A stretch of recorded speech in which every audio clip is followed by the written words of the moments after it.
Buenas tardes a todas y todos quienes nos acompañan en esta transmisión a nombre de la Secretaría de Cultura a través del Centro Nacional para la Preservación del Patrimonio Cultural Ferrocarrilero. Les damos la más cordial bienvenida. El día de hoy presentaremos la sesión del mes de mayo del ciclo de conferencias Las Investigadoras del Ferrocarril, que tiene como objetivo contribuir a la visibilización del trabajo de las investigadoras que bajo distintos enfoques y disciplinas estudian a los ferrocarriles mexicanos.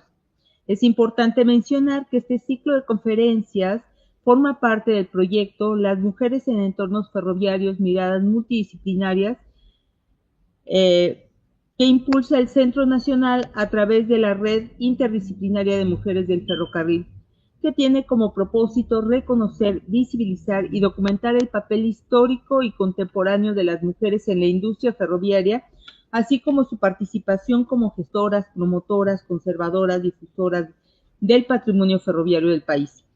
En esta sesión nos acompaña la doctora Lucía González Torreros, quien nos compartirá su mirada sobre el estudio de los ferrocarriles.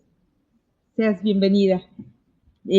Ahora voy a cederle la palabra a mi querida Leonor, a la doctora Leonor Reyes, organizadora de este ciclo e integrante de la Red Interdisciplinaria de Mujeres del Ferrocarril y de la Red Iberoamericana de Historiadoras, quien moderará la mesa.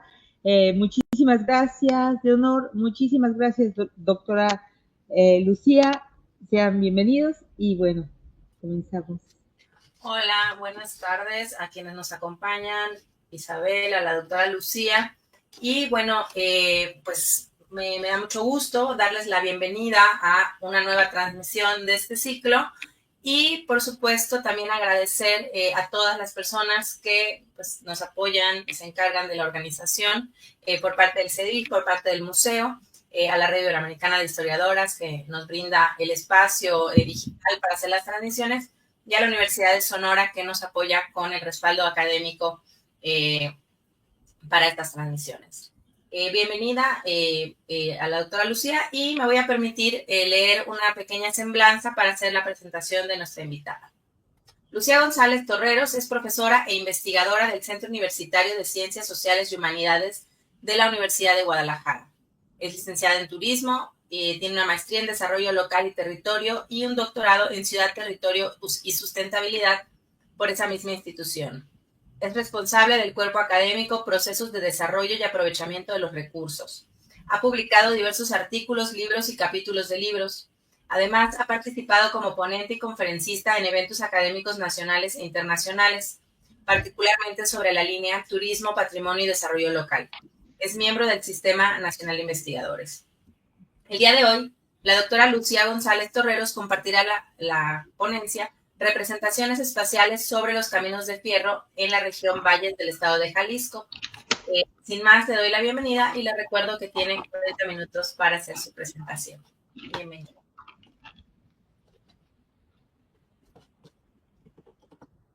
¿Tengo para la presentación?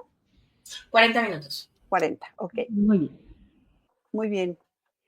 Pues muchas gracias al Centro Nacional para la Protección del Patrimonio Ferroviario, a la Red Iberoamericana y bueno, a todos ustedes que fueron tan amables en considerarme para compartir esto que hemos venido trabajando, particularmente la doctora Rosalba Castañeda y su servidora, pero en un contexto más amplio con otros compañeros del cuerpo académico que ya mencionaron. Este trabajo tiene una perspectiva desde la geografía, ya lo podremos ir descubriendo por ahí, pero también del patrimonio y tiene como antecedentes, digamos, el proyecto de vías verdes que se hizo en una región del estado de Jalisco y que por ahí comenzamos a jalar un hilo que, bueno, se ha venido configurando en esta investigación que ahora les voy a platicar. Bueno, le he titulado un poco, cambié un poco el título, porque en realidad lo que vamos a ver son unos fragmentos de historia a partir de ese patrimonio ferroviario de la región de los Valles. Y bueno, es un asunto de forma, porque en realidad el fondo de la presentación es el mismo, ¿no? Pero me voy a centrar en ese momento. Bien. Bueno, me gustaría solamente para contextualizar, proponerles algunas ideas o poner en común algunas ideas sobre lo que es una representación. Una representación propiamente no es la realidad, sino que muestra un momento particular de una realidad social, de una realidad imaginaria por un grupo de personas que viven en el lugar. Entonces, es para nosotros muy importante que veamos estas representaciones porque guardan imaginarios, porque guardan formas de pensar, porque guardan, incluso nos dan claves para comprender el paisaje, en este caso vinculado con el ferrocarril, ¿no?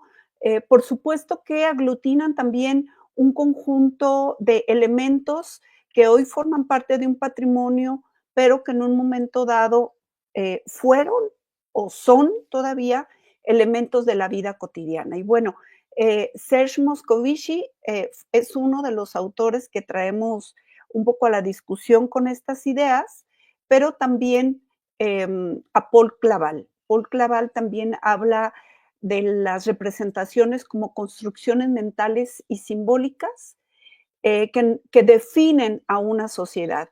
Y aunque haya imaginarios colectivos, bueno, también la forma en que interpretamos y que le damos sentido, pues se hace a nivel individual.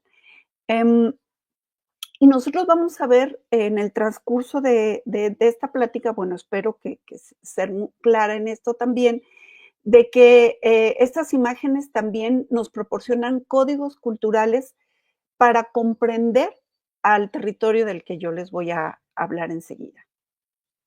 Bien, bueno, como muchos de ustedes, y esto pues no es nada nuevo, como muchos de ustedes ya seguramente lo saben, el patrimonio ferroviario tiene estos 4 grandes componentes: bienes muebles, bienes inmuebles, documentos históricos, historias orales y obra de arte.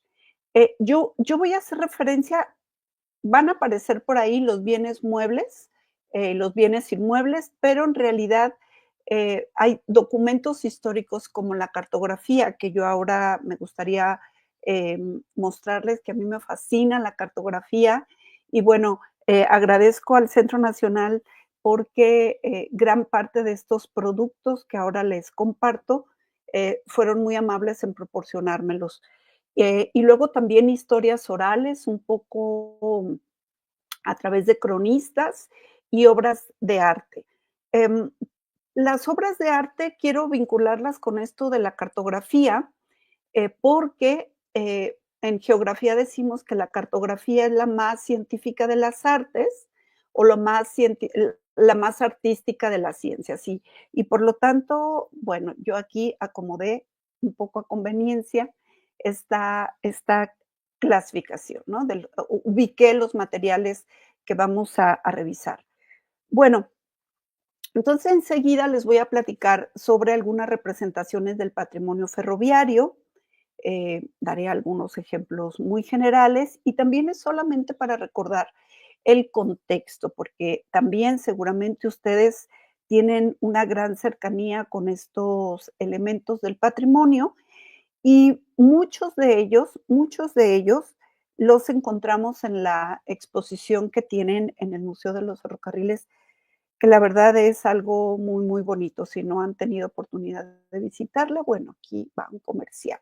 No vayan a verlo, están muy bonitos. Y bueno, en términos generales, nosotros tenemos representaciones de un paisaje de la movilidad, tenemos representaciones sociales y hasta políticas ambientales en la literatura, ¿no? Y tenemos, por ejemplo, a Mariano Azuela, que es como el máximo representante, el máximo contador o platicador o narrador de una época en la que el ferrocarril, pues, tomó un lugar fundamental, digamos, en cómo se estaba desarrollando socialmente y políticamente nuestro México en tiempos de la Revolución Mexicana, ¿no? Y vinculada con esta etapa, pues también encontramos música, ustedes ya la conocen también, la canción popular de la Rielera, y bueno, aquí tenemos un pequeño fragmento, no me voy a poner a cantar porque no quiero que se me vayan, y también tenemos algunas fotografías, ¿no? Algunas fotografías que nos muestran precisamente y que nos han capturado un momento histórico particular y que nos descubren también, pues, quiénes fueron los actores de este movimiento, ¿no? Que, pues, de alguna manera fueron claves en cómo se desarrolló el ferrocarril, pero también quizá am, analizar este tipo de eventos contribuye a comprender uno de los varios factores que significaron, pues, un poco la muerte de este sistema ferroviario, ¿no?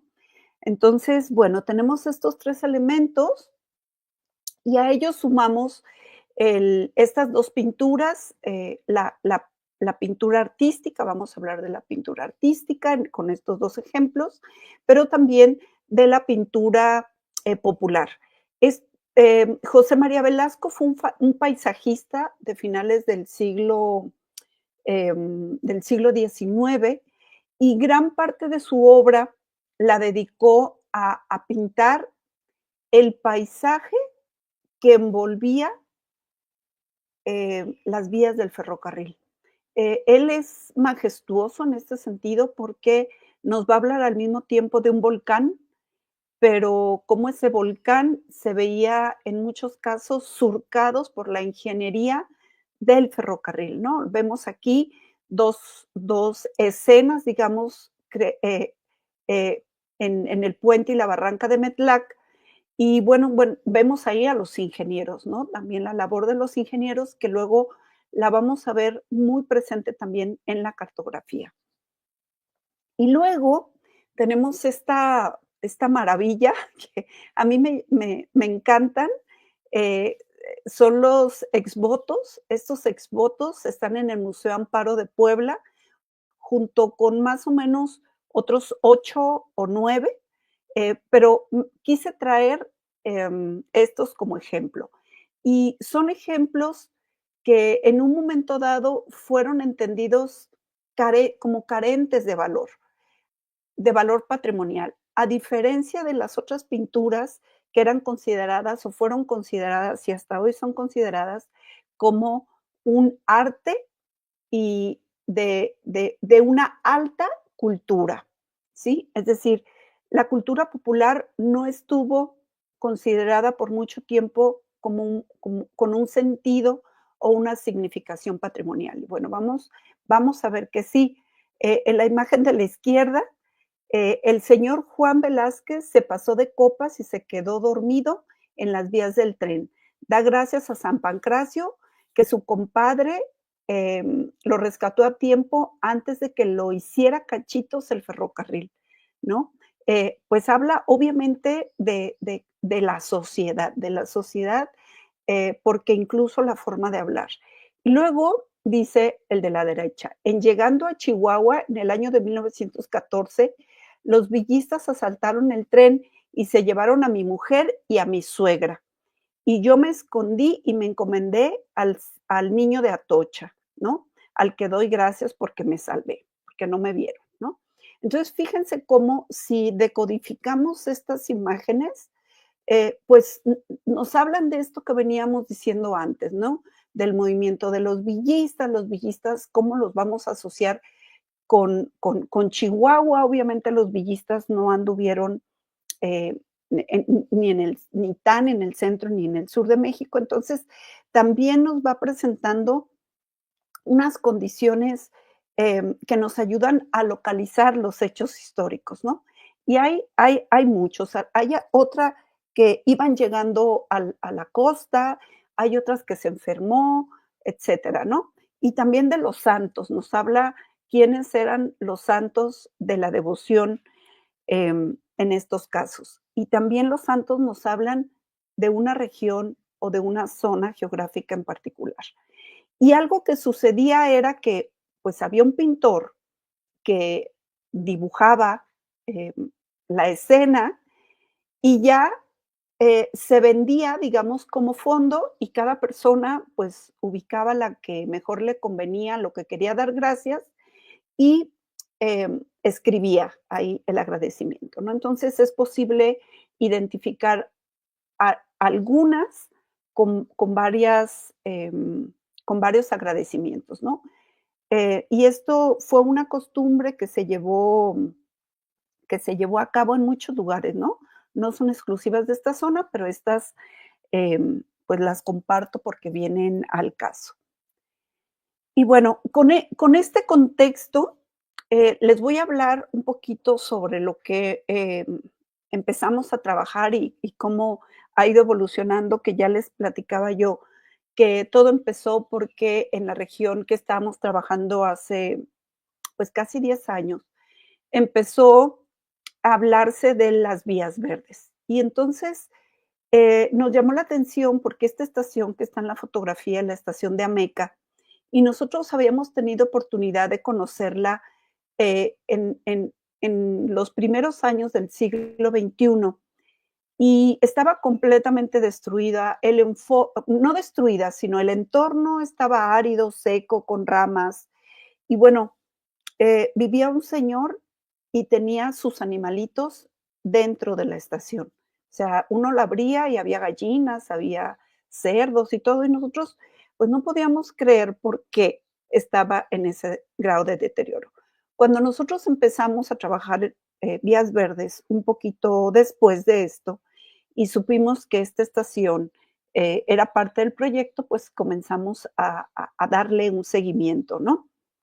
Entonces, eh, como parte de la investigación y de lo que les vengo a presentar, pues tenemos el objetivo de mostrar el valor de las representaciones espaciales y sociales en la puesta en valor de un patrimonio cultural que ha comenzado a diluirse en la memoria. Muchos de nuestros niños no van a recordar esos trenes. Por ejemplo, en el caso de la estación de Ameca, se utiliza para la feria de Ameca, es el carnaval de Ameca, que se hace un poco antes de que inicie la cuaresma. Y prácticamente si nosotros le preguntamos a los habitantes de este municipio y de la cabecera municipal por la estación del tren, son bien poquitos los que ubican la estación del tren. Pero si les decimos: "¿Es donde se hace el carnaval?". "Ah, sí, sí, sí, ya sé dónde es", ¿no? Entonces, cómo esa memoria colectiva, pues, también se va perdiendo. Y parte del ejercicio que hemos ido haciendo, pues, ya les voy a platicar, pero ha sido una parte fue, hacer una pequeña exposición con fotografías históricas que los mismos habitantes fueron proporcionando. Este fue un proyecto de un compañero de Cuballes, pero también la cartografía, ¿no? La cartografía que estuvo vinculada con un proyecto que se llamó Historias sobre el ferrocarril en la región Valles. Bien, quisiera comenzar con este plano, es un plano de la ciudad de Guadalajara de 1900.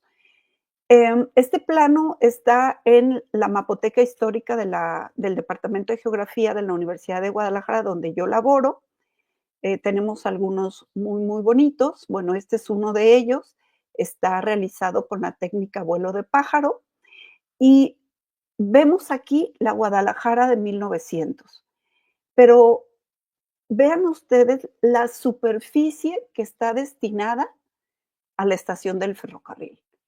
El letrero de la ciudad de Guadalajara tapa un poco la conexión, digamos, la salida de la estación con la marca que está en la parte de abajo y un poco orientada hacia la izquierda, donde está marcado el trazo para la vía del ferrocarril que va a Meca, que es, digamos, la cabecera municipal de esta región. Y bueno, la llegada del ferrocarril a esta ciudad en 1888 marcó para esta entidad un momento muy, muy particular en su proceso de industrialización, ¿no? Entonces, vemos cómo una sola imagen y una sola clave nos ayudan a distinguir, digamos, esos elementos espaciales, en términos, en este caso, urbanos, que nos van a permitir comprender lo que sucede en su entorno. Y este es una imagen de satélite en donde ustedes pueden apreciar la zona metropolitana de Guadalajara. Por ahí está el Bosque de la Primavera. Para que tengan una idea, el Bosque de la Primavera tiene 32,000 hectáreas. La mancha urbana de Guadalajara más o menos está sobre los 50, no es un dato exacto, pero más o menos podemos tener ahí 50,000 hectáreas. Y bueno, vemos algunos vectores paisajísticos y productivos de la región Valles. Vemos, por ejemplo, geográficos, la barranca del río Santiago.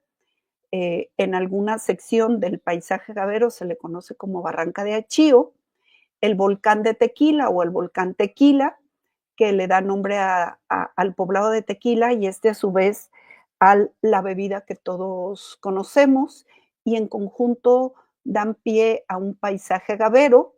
Y hoy por hoy tenemos un tren que pasa por esta zona y es el José Cuervo Express. Y bueno, hay dos trenes y el Tequila Express, que utilizan el, el las vías que aún funcionan, una de las, creo que son 2 rutas que aún funcionan en nuestro estado y que van a conectar con un poco hacia el norte de México, ¿no? Y luego tenemos la Sierra del Águila, también la Sierra del Águila, y la Presa de la Vega, ¿no? Como un sitio Ramsar. Y en todo esto tenemos, pues ya dijimos, al norte el paisaje gavero y luego un paisaje cañero y lacustre, y tenemos el Valle de Ameca también como un paisaje cañero.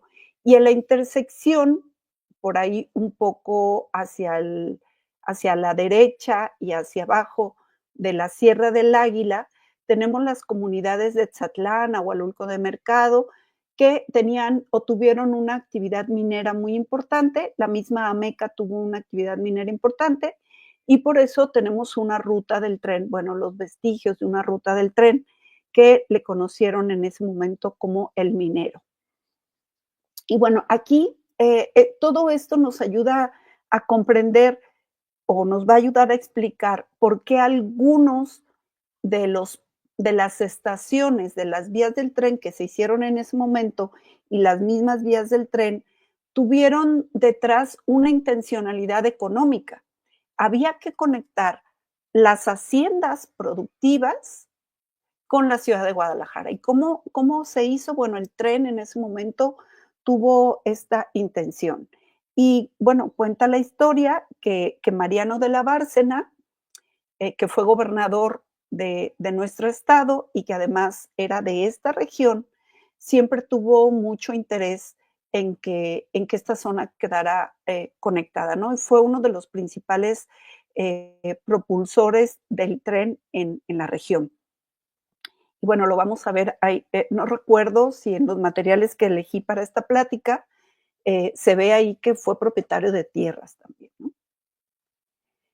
Bueno, ¿qué materiales estamos utilizando en esta presentación? Bueno, en la Mapoteca Histórica del Departamento de Geografía encontramos 22 mapas de haciendas y ranchos y 12 mapas del ferrocarril en esta zona.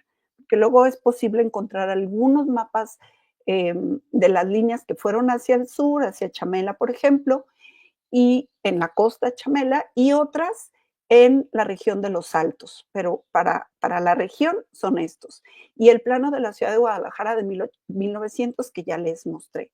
Y del Centro Nacional para la Preservación del Patrimonio Cultural Ferrocarrilero, nos encontramos eh, eh, poco más de 20 eh, planos y con una riqueza que ahorita les voy a mostrar.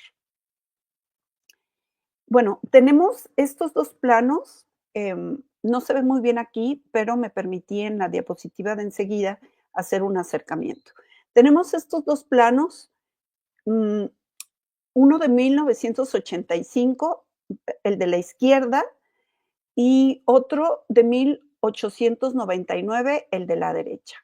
El tren en Ameca se inaugura en 1896 y entonces en esta época pues estaba la proyección de algunas líneas.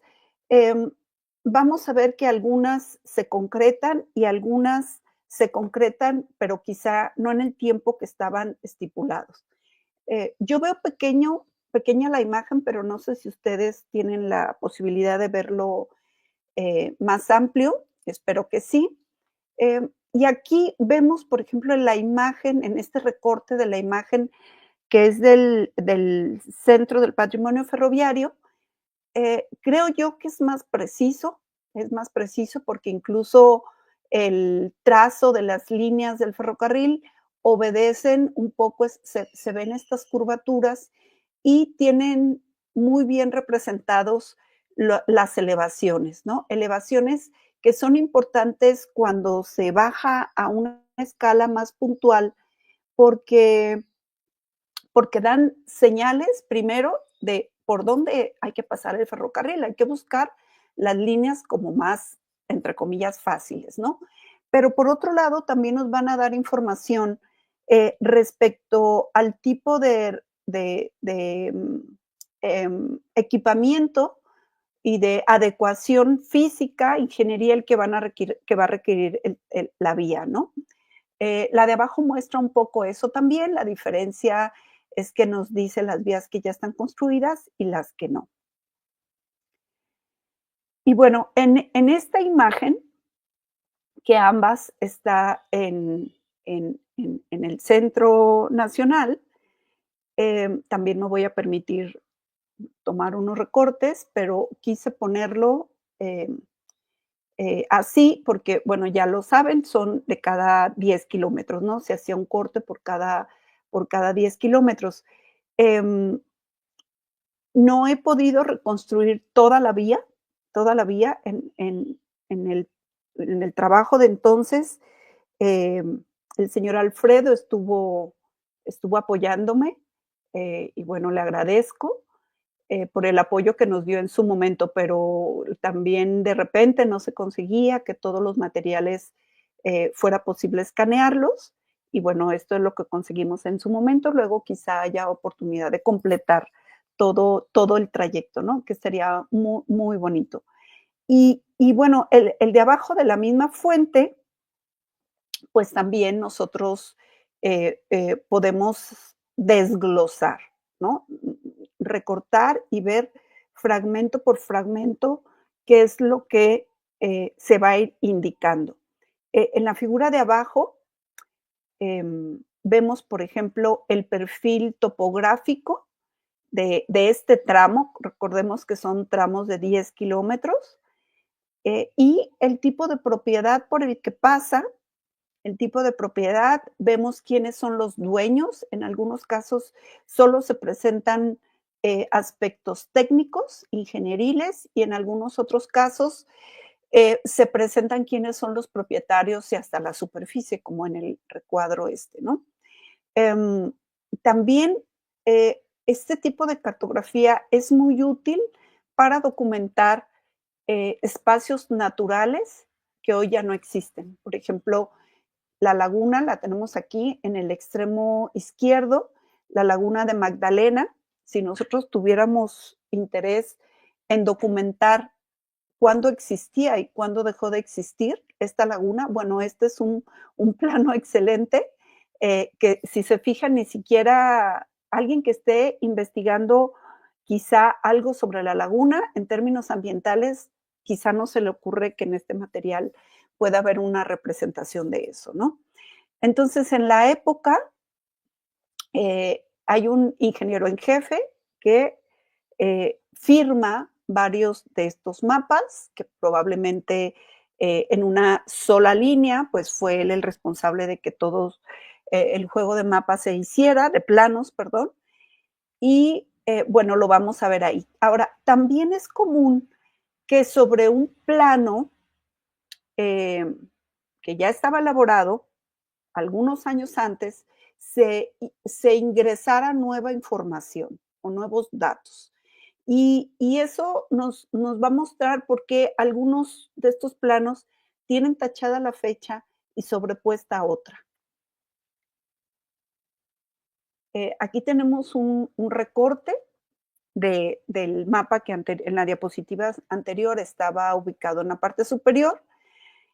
Y bueno, miren el lago de Magdalena, bueno, aquí lo vemos con sus curvas de nivel de hecho. Este es un mapa de derecho de vía, se establecen los derechos de vía, que también si nosotros quisiéramos dar seguimiento a qué sucedió con este derecho de vía, bueno, yo les platico que en términos generales, el derecho de vía en el caso de esta zona ya está ocupado. Ya está ocupado por los campesinos de la zona, que ganarle algunos metros cuadrados a su, a su superficie, pues bueno, para ellos puede significar un beneficio económico, pero es probable que pudiera haber generado algún tipo de conflicto cuando se recuperan estos espacios para las vías verdes y bueno, le llegan con un señor y le dicen, oiga, señor, pues su terreno termina 30 metros hacia la derecha o 15 metros hacia la derecha, ¿no? O a la izquierda. Entonces, bueno, esos son elementos que esta cartografía nos ayuda a identificar. Otro elemento que conviene destacar es, miren, por ejemplo, aquí en la parte superior, cercano a donde se ve la flecha, vemos nombres de haciendas, ¿no? Entonces, para marcar ese derecho de vía en propiedades particulares, sobre todo haciendas, pues muchas veces también tenían que recurrir a la negociación, no muchas veces, creo que siempre tuvieron que recurrir a la negociación y de acuerdo con algunos cronistas, dicen, ok, los dueños de las haciendas decían, ok, yo te voy a ceder esa parte de mis tierras, pero quiero que me hagas una estación, ¿no? Entonces vamos a ver nombres de propietarios muy, muy importantes todavía en la actualidad y que sobre todo en la vía que pasa por el Valle de Tequila, que están municipios como El Arenal, Amatitán, y Tequila, obviamente, pues vemos nombres de apellidos de la oligarquía tequilera, ¿no? Y este recuadro también que me parece muy rico, no todos los planos lo tienen, algunos, en su mayoría son los de derecho de vía, em, y algunos fueron mal escaneados y llegaron con la tabla cortada, pero bueno, no interesaba tanto en el momento. Interesará en el momento en que queramos ir a ver realmente quiénes eran los dueños del territorio, ¿no? Vamos a encontrar apellidos como Orendain, vamos a encontrar apellidos como Rosas, vamos a encontrar apellidos como Sausa, vamos a encontrar apellidos como, se me fue el apellido, Cuesta, Gallardo más bien, que todos forman parte de bien de la oligarquía tapatía o de la tequilera, ¿no? Rosas, por ejemplo, también, Romero, que fueron de los que eran propietarios de la hacienda San José del Refugio, por ejemplo. Y en la parte de abajo, y en la parte de abajo, pues tenemos la biografía del plano, en donde nos muestra, obviamente aquí dice los derechos de vía entre tal y tal kilómetro, viene la fecha, se muestra como subrayada la fecha original con una nueva fecha, la escala y en la gran mayoría de los casos la firma del ingeniero en jefe. En algunas nada más dice jefe de proyecto o ingeniero en jefe, ¿no? Pero aquí vemos la hacienda La Gavilana también y cómo la figura de la hacienda tenía esta, digamos, presencia productiva y también tuvo un papel importante en el trazo final de la vía del ferrocarril. Tenemos otras chiquitas aquí que son, dice taberna, pero no es una taberna como la conocemos hoy, como un bar rústico, sino que las tabernas eran o son fábricas, son las primeras fábricas de producción de tequila. Entonces, esto nos habla de que había también, ya desde esta época, una producción de tequila que fue el primer producto de exportación. Y entonces, vinculado con las vías del ferrocarril en la zona, tenemos un paisaje cañero, un paisaje que coincidía en varios lagos o varios cuerpos de agua y un paisaje agavero, ¿no? Y bueno, en esta imagen también es súper bonita. La verdad es que no podrán negarlo y me podrán dar la razón de que es la más científica de las artes o la más artística de las ciencias, ¿no? Porque tiene un sinnúmero de elementos. Tiene el tipo de recubrimiento que iba a tener la vía, ahorita les mostraré unos fragmentos. Tiene poblaciones que hoy en día todavía existen. Muchas veces si tienen alguna duda, ha habido investigadores de, oye, ¿de cuándo es este poblado? En algunas fuentes me indican que es tal, pero es tal. Había un cronista, uno de los cronistas de la región, y bueno, a través de cartografía histórica en términos generales, pero este podría ser de utilidad, de cómo en la fecha de este plano ya estaba el pueblo de Ahualulco, que es un municipio y que cuando se incorpora al proyecto Vías Verdes puede considerarse uno de los más exitosos, porque en la estación del tren realizan importantes actividades culturales para los niños, ¿no? Otros elementos como curvas de nivel y el trazo de las pendientes, ¿no? Por aquí tenemos una localidad que se llama Cuisillos. Estos son recortes según el tipo de vía, según el tipo de balastro y el recubrimiento de balastro que requería en cada punto de los que están marcados en la línea de la imagen, perdón, en la línea puesta en la imagen, en la parte de abajo de la imagen. Y bueno, tenemos otros elementos también en la figura superior derecha, como está puntualizando otra hacienda, ¿no? Entonces, toda esta región era muy rica en haciendas también, que bueno, eso lo podemos vincular con otros proyectos. Y bueno, eh, recurriendo a la fotografía la podemos encontrar histórica. No hay muchas fotografías en Ameca, hay unas 3 o 4 y algunas 3 o 4 en los otros municipios. No les voy a mostrar em, todas las imágenes, pero estas particularmente, un profesor que se llama Enrique, se me fue el apellido, perdón, estaba buscando su libro por aquí, que Enrique Martínez Curiel, perdón, em, él hace un concurso ahí en el Centro Universitario de los Valles y convoca a los habitantes a que compartan fotografías antiguas con él. Y entonces el centro universitario pide los permisos y se escanean para hacer este libro que se llama El tiempo pasa y la imagen permanece. Entonces son muy útiles, de ahí, bueno, pedimos permisos para poderlas utilizar en algunos trabajos que hemos venido realizando y las otras son de trabajo de campo, ¿no? Pues bien, aquí se ven las personalidades que estaban en ese momento en que se inaugura el tren.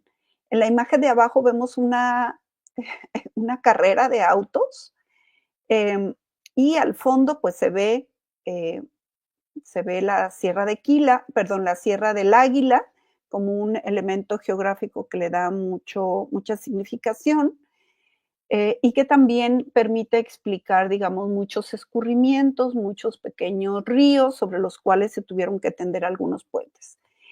Y bueno, vemos ahí la estación y en la parte derecha vemos la estación como la vimos la primera vez que fuimos, que les platico que había gallinas y otros animalitos dentro de la estación.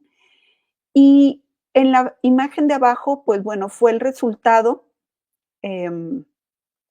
de las intervenciones y de la inversión que hizo el gobierno del estado para restaurar la parte de este bien inmueble, ¿no? Así como lo hizo con las otras estaciones en los otros poblados y que también se hicieron nuevas estaciones con el propósito de facilitar o de auxiliar en el tránsito de ciclistas que pasaran por las vías verdes, ¿no?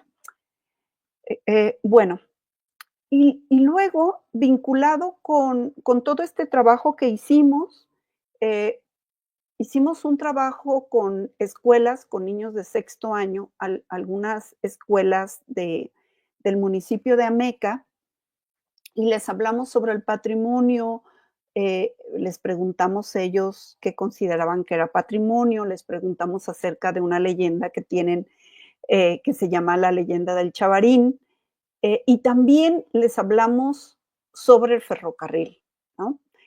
Y un poco con este ejercicio, con un par de juegos que hicimos con ellos, obtuvimos los primeros dibujos respecto al imaginario que estos niños tenían sobre el ferrocarril. En una comunidad que tiene una estación del ferrocarril, pero que como ya les dije antes, bueno, ellos relacionan más con el carnaval. Y luego, una segunda fase del proyecto fue un concurso que hicimos con niños de primaria. Hicimos difusión en radio, hicimos difusión en la misma estación y bueno, de ahí obtuvimos cerca de, junto con los niños y junto con las del concurso, tuvimos unos 70, 80 dibujos. De ahí hicimos una selección y publicamos algo que les voy a mostrar enseguida.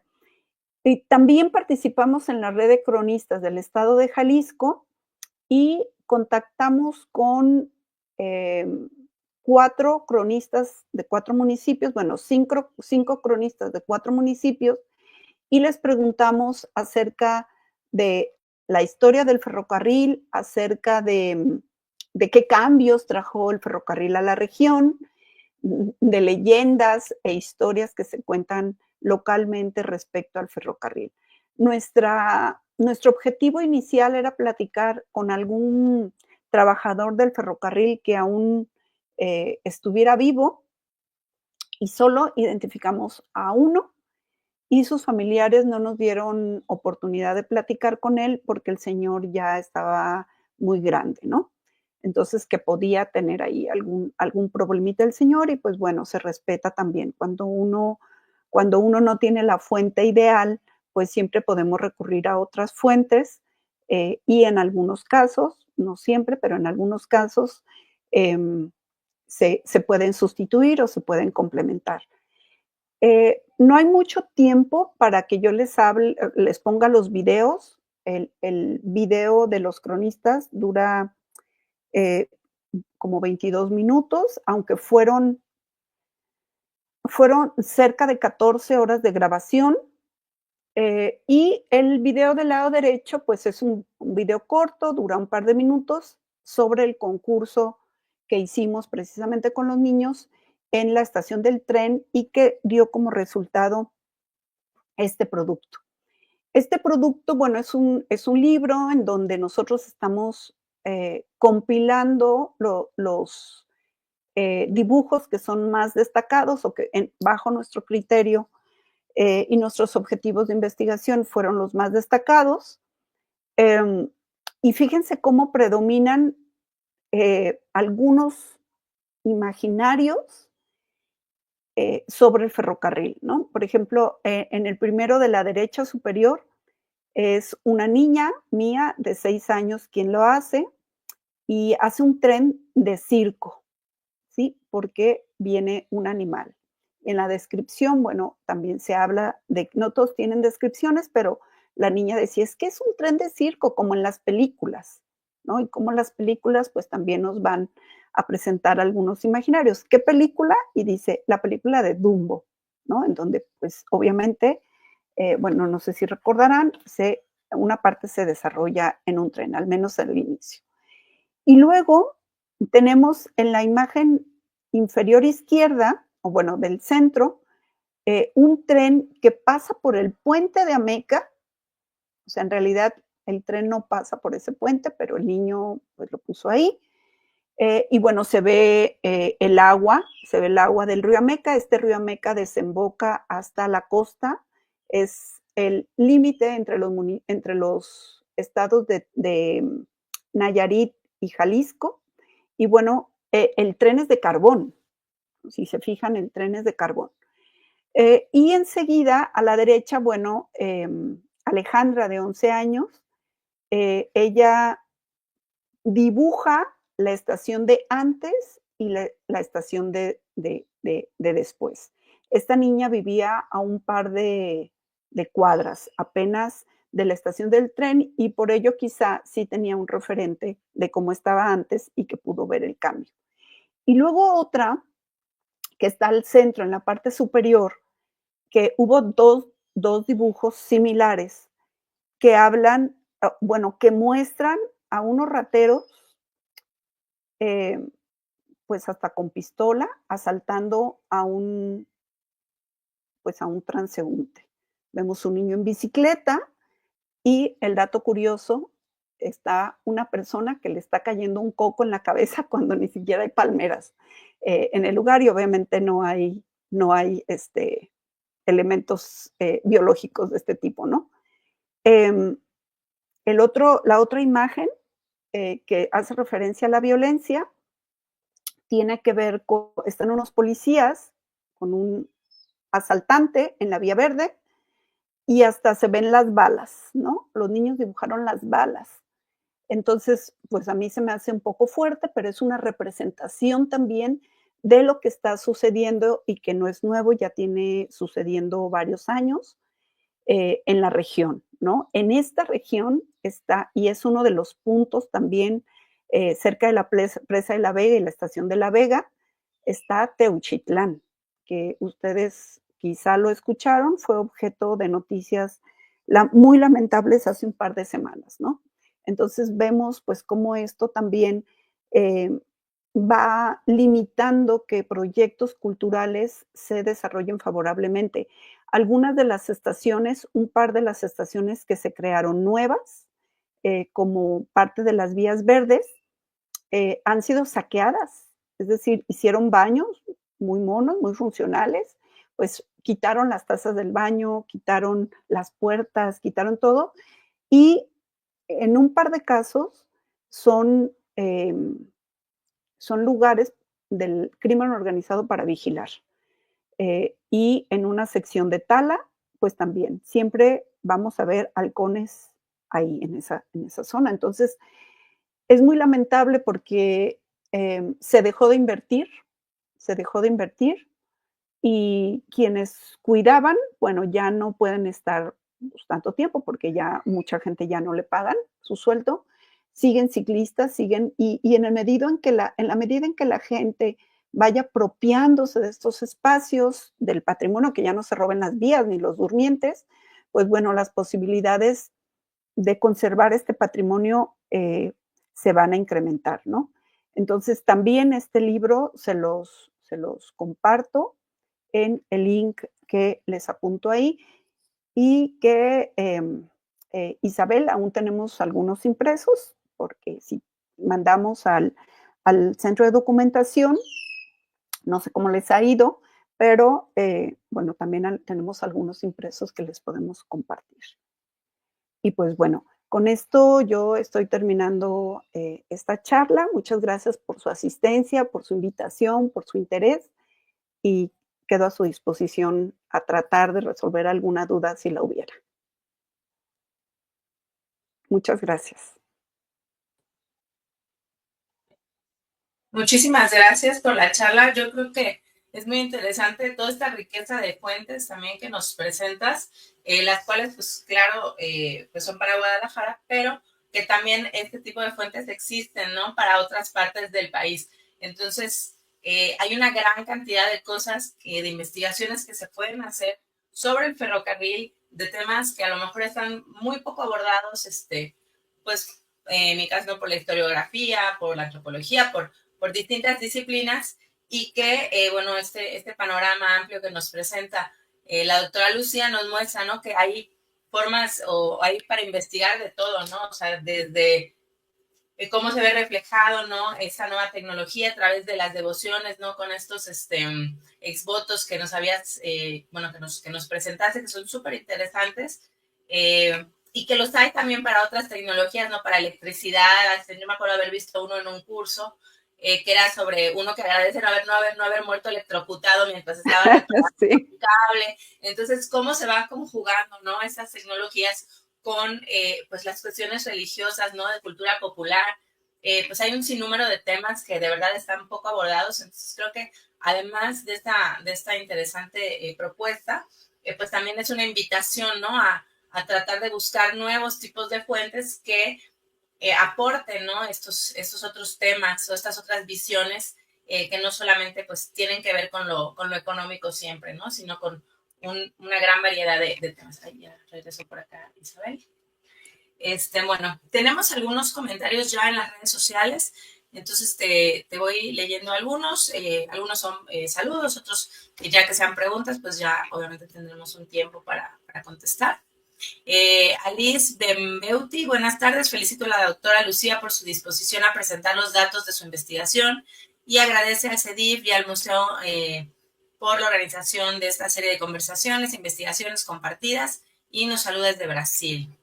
Beto Paz, gracias por la investigación. Saludos desde Zapopan. Alejandro Barragán López, excelente. La red de cronistas, bueno, él entiendo que es de la red de cronistas de Jalisco y felicita por la conferencia. Luego, bueno, que si los videos que comentas, Lucía, se pueden compartir los enlaces para que los puedan poner o sea, como en los comentarios públicos, para que pues, quien esté interesado tenga acceso a ellos, ya sea ahorita o más tarde, si los puedas compartir a Isabel o a Román. Sí, claro, les comparto la presentación en PDF y ahí creo que se pueden descargar. O sea, se pueden perfecto. seleccionar. O sea, se pueden, ok, perfecto. Sí. Y Jaime Paredes Camacho, muchas felicidades también por la presentación. Arnita Recoder, gran trabajo el involucrar a las infancias en un tema de patrimonio ferroviario, un reto ya que para ellos el tren es un medio de transporte ajeno a su vida cotidiana. Felicidades. Y bueno, esas son las preguntas que hay hasta ahora. Pues yo quisiera hacerte una pregunta. Bueno, primero como comentario, yo tuve oportunidad de visitar un museo que está sobre una de las vías verdes. No sé si es la única que hay, entonces, o si hay más de una. Bueno, se hizo en lo que era la estación un museo comunitario, la verdad es que no me acuerdo el nombre del poblado. Fuimos por parte de un evento que fue allá justo en la Universidad de Guadalajara sobre infraestructuras y patrimonio industrial, me parece, que fue... ¿Minera? No, en general, que fue coorganizado por la universidad y por el INA, y no me acuerdo si fue hace 2 años, me parece, en noviembre, creo que de hace 2 años. Entonces nos llevaron a recorrer como ciertos paisajes industriales, entre esos una hacienda donde se produjo azúcar, que ya pues está desmantelada, quedan ahí algunos restos. Luego como parte de una renovación, ¿no? Como de estas infraestructuras, los caminos verdes, y paramos en ese, que justo es un pequeño museo. Y lo que quería preguntarte es, más o menos, digo, no sé si eso se puede hacer un balance o algo así, como que cuáles son los resultados, o sea, en términos del uso, o sea, el aprovechamiento, digamos, cotidiano de la vía verde, y además en el rescate de edificios, pues tal como que es museo, y el que comentabas que es un centro comunitario, me parece, que realiza actividades para niños o algo así. Pues sería esa mi pregunta. Sí, mira, del museo probablemente, bueno, con riesgo a equivocarme, pero probablemente pudo ser el de Etzatlán. No sé si te suena el nombre. Etzatlán es un pueblo minero, de estos pueblos mineros que conectaron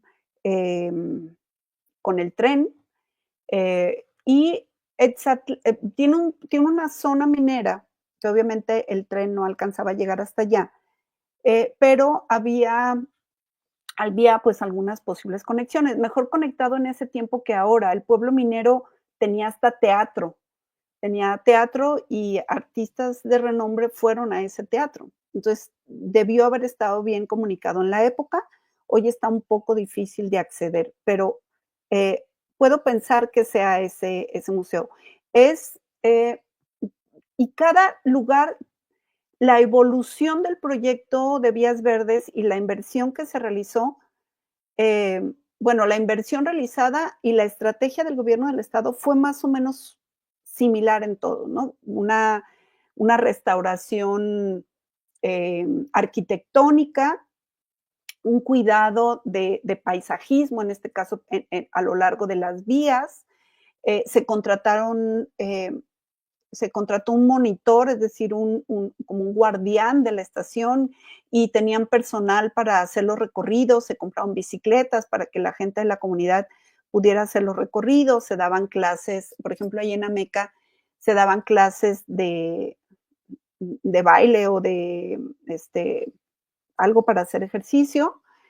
En algunos momentos se daban clases de pintura a los niños también, y esto fue dando paso a que algunas señoras se acercaran con su pequeño comercio. En algunos otros, por ejemplo, en Etzatlán, se hizo este museo vinculando este tren con la parte minera. Etzatlán es un lugar muy, muy cultural, de mucho patrimonio cultural, entonces las autoridades en su momento pues decidieron apoyarlo, lo mismo que en Ahualulco. En Ahualulco había un programa de la Secretaría de Cultura Estatal en donde pues se presentaba un proyecto y se apoyaba, ¿no? Económicamente. Y en ese, no recuerdo cómo se llamaba, perdón, ese proyecto, pero parte de ese proyecto fue que utilizaron las instalaciones para albergar una escuela infantil de música, y ellos tenían su filarmónica infantil.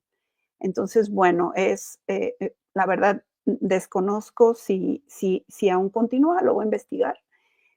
Pero bueno, en cada lugar resolvieron de manera distinta y tiene que ver mucho la persona que estuvo a cargo del municipio. En el caso de Ameca, hasta me da pena, pero el presidente municipal que le tocó inaugurar todo esto, rentaba la estación para hacer 15 años o fiestas privadas. Y cuentan las malas lenguas, y lo pongo así como un chisme, porque yo no tengo ninguna evidencia. Son dichos de la gente, que el señor cobraba la renta y nunca entraba a las arcas municipales y mucho menos a la estación. Entonces, bueno, algunas de estas cosas las he visto yo, esto en particular no lo he visto, por eso lo pongo así con esta señal, ¿no? Entonces, pese a que hubo la inversión y la inversión fue muy pareja, fue un proyecto, digamos, que tuvo en cuenta los equilibrios espaciales.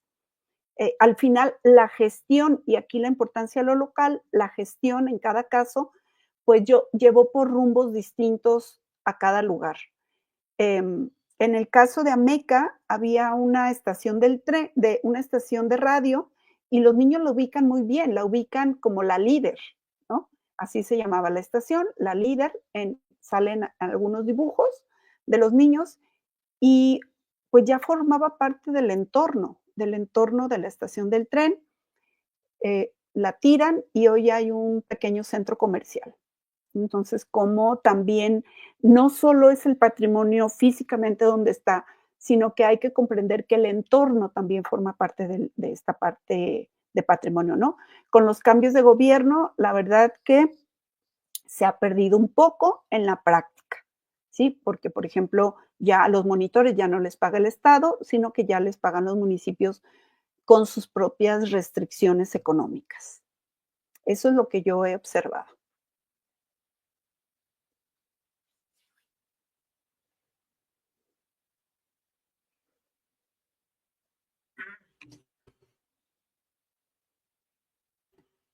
Ay, perdón, no podía desbloquear mi micrófono. Isabel, no sé si tú tendrías alguna otra pregunta. Bueno, pues en principio agradecerte, Lucía, el que hayas accedido a estar con nosotros en esta charla que me parece bastante interesante, que se complementa con lo que ya en alguna ocasión platicamos con Mónica con respecto al proyecto de Vías Verdes y cómo fue acompañado por el propio Centro Nacional. Y creo que mirarlo desde otra perspectiva, desde las propias representaciones, esto que decías, ¿no?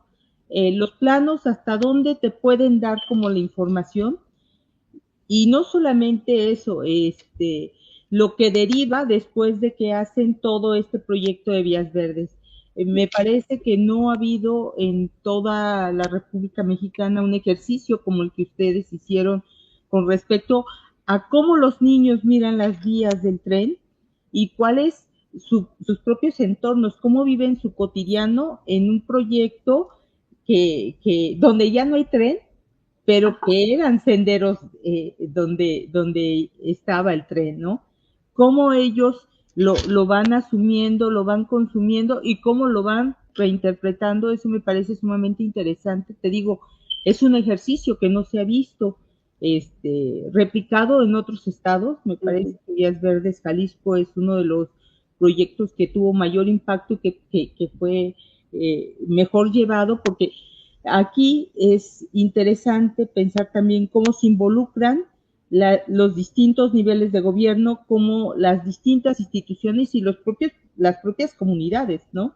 Así es. Y además de cómo se involucran todas estas comunidades, finalmente un proyecto para que se lleve a buen término y tenga éxito más allá de los recursos y de las voluntades, necesita información histórica que lo respalde, ¿no? Y en ese sentido me parece que las fuentes que se guardan aquí, que se tienen en el centro de documentación y en otros repositorios también, son valiosas, y hoy creo que son vigentes y que sirven justamente para todo el desarrollo ferroviario que se está planteando por parte del gobierno federal.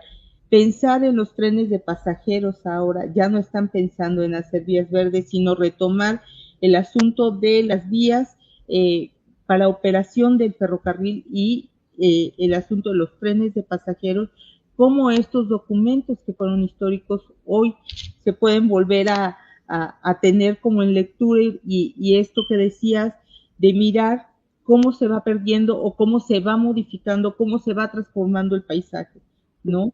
Y estas haciendas que dejaron de ser haciendas, esto que decías, ¿no?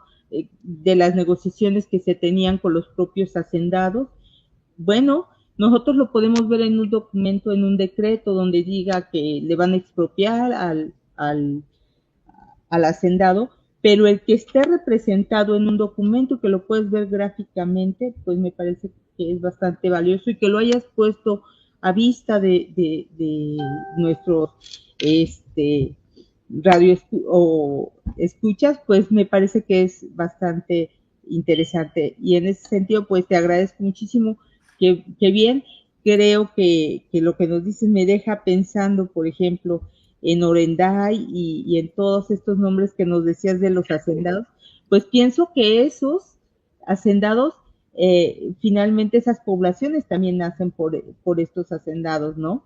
Que le dan un nombre a esa, la estación nace con el ferrocarril y a partir de la estación nace también el propio pueblo. Y ahí se ve perfectamente muy claro en estos documentos. Así es. Sí, se puede dar un seguimiento muy, muy claro. No, pues mira, así es que se valga esto como una invitación a que nos visiten en el centro de documentación y que revisen todo el trabajo que ustedes que ya tienen realizado, porque es algo que ya teníamos como pendiente, esta presentación del libro, porque bueno, siempre pensamos en los investigadores y en los adultos, pero en los niños poco los miramos, y yo creo que siempre tienen algo que decir con respecto a cómo ven el propio entorno, ¿no? Y son nuestros futuros cuidadores del patrimonio, porque hay que involucrarlos, porque si algo no tiene valor para las personas, no lo van a cuidar. Y si desde chiquitos les enseñamos a darle valor al patrimonio, sea ferrocarrilero o de otra naturaleza, pues ellos lo van a cuidar, ¿no? Van a crecer con esa,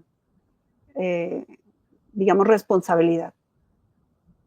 Ya les puse los links en el chat. Sí, ahorita en un momento los compartimos. Sí. Bueno, creo que no tenemos más preguntas, entonces yo creo que lo que nos queda es nuevamente agradecerte, Lucía, por la charla, ¿no? Por pues este gran panorama que nos muestras, y de nuevo, ¿no? Como esta invitación a partir de eso pensar nuevas posibilidades, pensar nuevos temas de investigación, pues que de repente están ahí haciendo unos ojitos, ¿no? Y que no sabemos dónde tocar. Entonces, pues hay muchísimas fuentes, ¿no? Que explotar. Creo que es algo muy valioso, así como pues el trabajo que están haciendo, el trabajo con niños, como ya lo mencionaban en algún comentario, creo que es muy interesante porque además a los niños les gusta y les llama la atención, ¿no? Es algo raro para ellos, pero que al verlo como que sí les atrae, ¿no? Mucho la cuestión de los ferrocarriles, ¿no? De las máquinas de vapor, de todo eso, ¿no? A mi hijo le encanta ir al museo. Entonces, creo que es, pues sí, en su propia imaginación, ¿no? Pero una forma también, como bien decías, de interesarlos por la preservación de este patrimonio. Entonces, creo que es un trabajo muy valioso, muy interesante, y bueno, yo por mi parte te agradezco a Isabel, por supuesto, y al equipo del CEDIP, como siempre, pues por todo el apoyo para realizar estas conferencias.